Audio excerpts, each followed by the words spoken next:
Good morning, good morning, good morning. Buenos dias, mi gente yo-yo. Welcome to Daily Discipline number 734, primarily in a row. My name's Rob Hoback. Happy that you're here, honored and humbled that you keep coming back like for reals. Hey, it's Tuesday. On Tuesdays, we talk about having terrific Tuesdays, how important it is that we have a positive mental attitude, that we just persevere, because guess what's going to happen today? There's going to be times when somebody comes up and leaves a shit sandwich there in front of you and says, here, you deal with that. It's going to happen, right? It's going to upset you. Something's going to make you mad and be like, oh, this happens every single day. Blah, blah. Like, no. Well, we're going to have a terrific day today.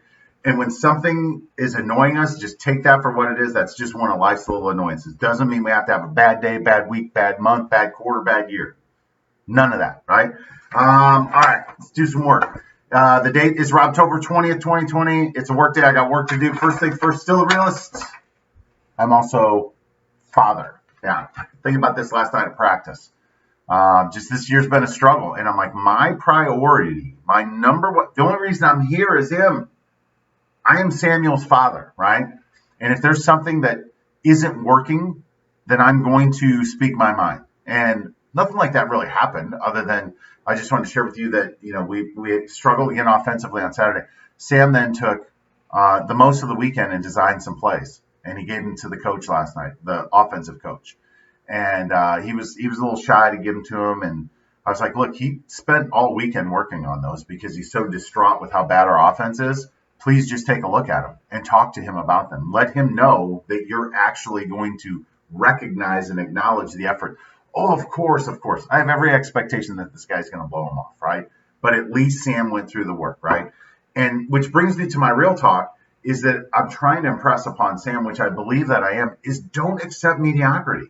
Just because the team's mediocre and some of the coaching is mediocre and some of the teammates are mediocre doesn't mean that he has to accept and say, then I'm going to be mediocre too, right?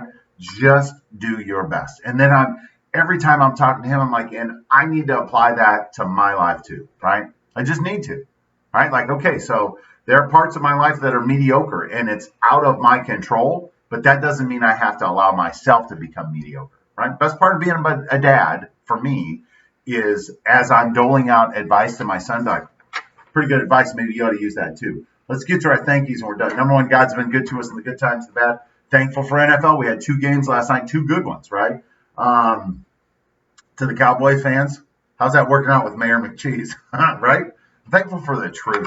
I was watching a video this morning, motivational video, and this guy was on there talking about it. It's like, look, oftentimes we just don't confront the truth. We're not prepared to understand why our life is the way that it is. And then we find out like, oh my God, it's all my fault.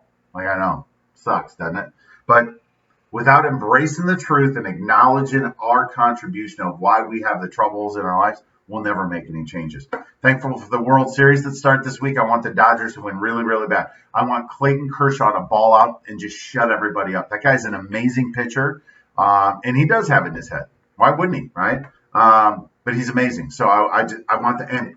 What is it? Cody Bellinger? That dude is a baller. If you're not watching these guys, it's amazing. They flip bats. It's fun. Thankful for Wednesday Night Football. We've got a winnable game tomorrow night, right? So we're going to practice hard tonight. Thankful for the examples of not accepting mediocrity, right? The examples of how you just keep going. Like this guy behind me, Kobe, right? Like it didn't matter. It didn't matter what he was doing. He's like, I want to be the best. I'm not accepting mediocrity. Alex Smith is another example. I forgot to talk about this guy a couple weeks ago, but Alex Smith was overall draft pick in the same draft as Aaron Rodgers. He went to the San Francisco 49ers, and they were awful. I mean, awful. And he stuck it out. Jim Harbaugh came there, turned it around. He then got benched for Colin Kaepernick, right? And so then he became expendable. So then they traded him. He went to the Kansas City Chiefs, came in, was a starter, helped Andy Reid and that regime turn the Chiefs around. And then they drafted Patrick Mahomes, and then sent him on his way, right? Went out to Washington, became the starter out there, broke his leg, compound fracture, almost lost his leg. There's a E60 out there about it. It's amazing. And he stepped onto the football field and played last weekend. It's amazing, right? Like how that guy, after all he's accomplished, said, this is what I love to do, and nothing's going to stop me, and I'm not going to accept mediocrity. It's amazing. I'm thankful for a guy I work with by the name of Ryan. Yesterday we had a virtual lunch. I'm on here talking. We're talking about sports and stuff, and I had forgotten that he's got a side gig, and his side gig is that he does like the pyrotechnics and, when there's a big game and all that stuff. And anyway, he's like, I didn't realize you were such a big Kobe fan. I'm like, yeah, I love Kobe. Why? And he was like, oh, because I got something for you. And then he sent me a picture of a bag, like a Ziploc bag with an official tag on it. And all of the confetti in there has a 24 on it. He's like, I'll mail you that. How awesome is that, right? You'll see that back here. I'm also thankful for yesterday morning as I was getting Sissy ready to go to school. I found this, which was a letter that she sent to me. It says, hi, Dad. I hope you have a great day. Love, Addison. Look at that. And I did have a great day. So thankful for her. And I'm thankful for whatever else today brings, tomorrow brings. I'm thankful for it all. It's universal truths, baby. You want to be happy, you got to be thankful for what you got. And 2 + 2 is always 4. With that, we're done. Hands up. Peace out. We're better together. Appreciate you stopping by on a terrific Tuesday. We'll be back tomorrow on a hump day. Hump day. # real talk. Love you guys. Deuces. Be good.